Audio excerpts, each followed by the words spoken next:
Assalamu alaikum. Yawwa a yau insha Allah zan nuna mana yadda za mu sa wayar mu a call forwarding. Ma'ana aka ce call forwarding shine ta inda ba wanda zai kira ka ya same ka amma wayarka kuma tana buɗe. A wancan satin mun yi bidiyo mun nuna mana yadda za mu sa wayar mu a call forwarding amma ta layin MTN. A wannan satin kuma insha Allah zan nuna mana yadda za mu sa wayar mu a call forwarding ta layin Airtel ko 9 Mobile. Ma'ana abin da ake nufi da call forwarding shine wayarka na buɗe, za ka yi amfani da data, za ka yi komai, ka yi browsing ɗinka, ka yi chatting, ka komai, amma kuma ba zai yi wani ya kira ka ya same ka ba. Saboda wani lokacin ba ka so wani ya kira ka ya same ka, sai ka sa wayarka a call forwarding ba tare da ka kashe ta ba kuma kana uzurinka, kana chatting ɗin, kana komai.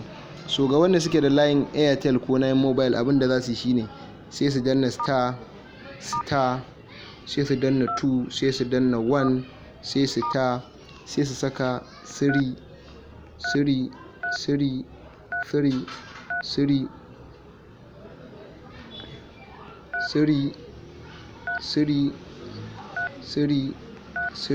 sai an sa 3 din har guda 9. In ka sa 3 din ta kai guda 9, to kawai sai ka zo ka danna hash. Da ka danna hash sai ka tura kira. In ka tura kira shikenan sai ka zaɓi ta layin da kake so ka sa call forwarding din. Da ka tura za ka ga yayi.